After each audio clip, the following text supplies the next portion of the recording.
NCIB times ಮೀಡಿಯಾಗೆ ಸ್ವಾಗತ. ನಾನು ದರ್ಶನ್ ಹುಣಸೂರು. ದೇಶದ ಜನತೆಗೆ ಭರ್ಜರಿ ಗುಡ್ ನ್ಯೂಸ್. ಈ ವಸ್ತುಗಳ ಜಿಎಸ್ಟಿ ಸಂಪೂರ್ಣ ಕಡಿತ. ಹೌದು, ಸೆಪ್ಟೆಂಬರ್ 22ರಿಂದ ಜಾರಿಗೆ ಬರ್ತಾ ಇರುವಂತಹ 5% ಜೊತೆಗೆ 18% ಎರಡೂ ತೆರಿಗೆ ಸ್ಲ್ಯಾಬ್ ದರಗಳಿಗೆ ಜಿಎಸ್ಟಿ ಮಂಡಳಿ ಅನುಮೋದನೆಯನ್ನ ಕೊಟ್ಟಿದೆ. ದೆಹಲಿಯಲ್ಲಿ 56ನೇಯ ಜಿಎಸ್ಟಿ ಕೌನ್ಸಿಲ್ ಸಭೆಯ ನಂತರ ಕೇಂದ್ರ ಹಣಕಾಸು ಸಚಿವೆ ನಿರ್ಮಲಾ ಸೀತಾರಾಮನ್ ಅವರು ಮಾತನಾಡಿ, ಸಾಮಾನ್ಯ ಜನರು ಹಾಗೆ ಮಧ್ಯಮ ವರ್ಗದ ವಸ್ತುಗಳಲ್ಲಿ ಸಂಪೂರ್ಣವಾಗಿ ಕಡಿತ ಇದೆ ಅಂತ ಹೇಳಿದ್ದಾರೆ. ಅಗ್ಗವಾದ ದೈನಂದಿನ ಅಗತ್ಯ ವಸ್ತುಗಳು, ದಿನನಿತ್ಯದ ವಸ್ತುಗಳ ಸಮೂಹವು ಪ್ರಮುಖ ಕಡತಗಳನ್ನು ಕಂಡುಕೊಂಡಿರುವುದರಿಂದಾಗಿ ಹೆಚ್ಚು ಪ್ರಯೋಜನ ಆಗಲಿದೆ. ಕೂದಲಿನ ಎಣ್ಣೆ, ಶೌಚಾಲಯದ ಸೋಪ್ಗಳು, ಶಾಂಪುಗಳು, ಟೂತ್ ಬ್ರಷ್ ಹಾಗೆ ಸೈಕಲ್ಗಳು ಈಗ ಕೇವಲ 5% ಜಿಎಸ್ಟಿಯನ್ನು ಆಕರ್ಷಣೆ ಮಾಡುತ್ತೆ.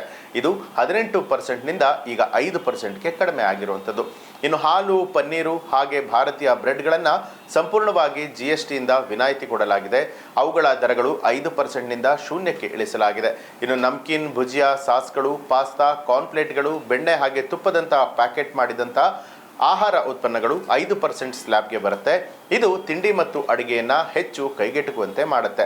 ಆರೋಗ್ಯ ರಕ್ಷಣೆಯ ವೆಚ್ಚಗಳಿಗೆ ಪ್ರಮುಖ ಪರಿಹಾರವಾಗಿ 33 ಜೀವ ಉಳಿಸುವಂತಹ ಔಷಧಿಗಳು ಹಾಗೆ 0 ತೆರಿಗೆಯನ್ನ ಆಕರ್ಷಣೆ ಮಾಡುವಂಥದ್ದು, ಇದನ್ನ 12%ನಿಂದ ಕಡಿತಗೊಳಿಸಲಾಗಿರುವಂಥದ್ದು.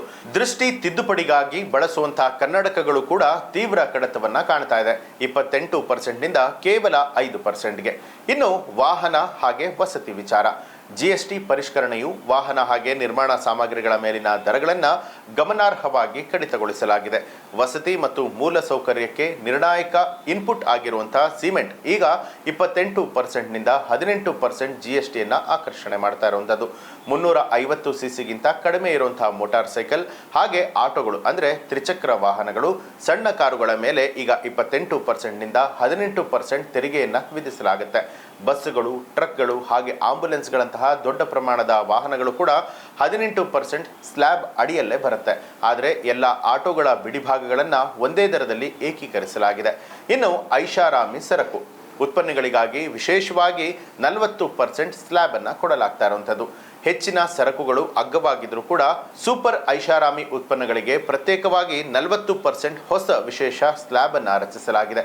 ಈ ವರ್ಗದಲ್ಲಿ ಪಾನ್ ಮಸಾಲ, ಸಿಗರೇಟು, ಗುಟ್ಕಾ, ಕೆಫಿನ್ ಮಾಡಿದ ಪಾನೀಯಗಳು, ಹಣ್ಣು ಆಧಾರಿತ ಪಾನೀಯಗಳು ಹಾಗೆ ಇತರ ಆಲ್ಕೋಹಾಲ್ ಇಲ್ಲದಂತಹ ಪಾನೀಯಗಳು ಕೂಡ ಸೇರಿರುವಂಥದ್ದು. ಮಧ್ಯಮ ಗಾತ್ರದ ಹಾಗೆ ದೊಡ್ಡ ಕಾರುಗಳು, 350 ಸಿಸಿಗಿಂತ ಹೆಚ್ಚಿನ ಬೈಕ್ಗಳು, ವಿಹಾರ ನೌಕೆಗಳು ಹಾಗೆ ವೈಯಕ್ತಿಕ ವಿಮಾನಗಳಿಗೂ ಕೂಡ ಹೆಚ್ಚಿನ ದರವನ್ನು ಅನ್ವಯಿಸಲಾಗ್ತಾ ಇದೆ. ಐಷಾರಾಮಿ ಹಾಗೆ ಹೆಚ್ಚಿನ ಬಳಕೆಯ ವಸ್ತುಗಳು ಭಾರಿ ತೆರಿಗೆಗೆ ಒಳಪಡೋದನ್ನು ಖಚಿತಪಡಿಸಲಾಗಿದೆ. ಇನ್ನು ಕರಕುಶಲ ವಸ್ತುಗಳು ಹಾಗೆ ಅಮೃತಶಿಲೆ, ಗ್ರಾನೈಟ್ ಬ್ಲಾಕ್ಗಳು, ಅದೇ ರೀತಿಯಾಗಿ ಮಧ್ಯಂತರ ಚರ್ಮದ ಸರಕುಗಳು ಈಗ ಕೇವಲ 5% ಜಿಎಸ್ಟಿಯನ್ನು ಆಕರ್ಷಿಸ್ತಾ ಇದೆ. ಇದು 12%ನಿಂದ ಈಗ 5%ಗೆ ಕಡಿಮೆ ಆಗಿರುವಂಥದ್ದು. FMCG ಹಾಗೆ ಔಷಧಿ ಉತ್ಪನ್ನಗಳಲ್ಲಿ ವ್ಯಾಪಕವಾಗಿ ಬಳಸಲಾಗುವಂತಹ ನೈಸರ್ಗಿಕ ಮೆಂಥಾಲ್ನಂತಹ ದರವು 5%ಗೆ ಇಳಿಸಲಾಗಿರುವಂಥದ್ದು. ಹೀಗೆ ಈ ಬಾರಿಯ ದೀಪಾವಳಿಗೆ ಕೇಂದ್ರ ಸರ್ಕಾರದಿಂದ ಬಹಳ ಒಳ್ಳೆಯ ಉತ್ಪನ್ನಗಳ ಹಾಗೆ ನಾವು ದಿನನಿತ್ಯ ಬಳಸುವಂತಹ ವಸ್ತುಗಳ ಮೇಲೆ ಜಿಎಸ್ಟಿಯನ್ನು ಕಡಿತಗೊಳಿಸಲಾಗಿದೆ.